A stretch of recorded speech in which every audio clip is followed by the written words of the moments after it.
ذاتی عشرہ آج شام سے شروع ہو گیا ہے۔ آج پہلی تاقرات ہے۔ اللہ تعالیٰ نے لیلۃ القدر کو ان 5 راتوں میں چھپایا ہوا ہے۔ پہلے یہ تعیین کے ساتھ مقرر ہو کر آ رہی تھی۔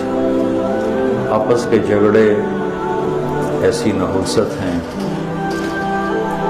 کہ آپ خیمے سے باہر آئے، 2 صحابہ آپس میں ان کی کوئی تلخی ہوگی، ان کی آوازیں اونچی ہوں گی،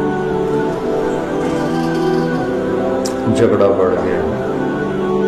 تو آپ نے باہر تشریف لا کے فرمایا کہ میرے اللہ نے مجھے شب قدر بتا دی تھی کہ فلاں رات ہوا کرے گی، لیکن تم لوگوں کے جھگڑے کی وجہ سے اللہ تعالیٰ نے اس کو اٹھا لیا اور چھپا دیا، اور اب تم اسے تاقراتوں میں تلاش کرو، 21 میں، 23 میں، 25 میں، 27 میں، 29 میں اس کو تم تلاش کرو۔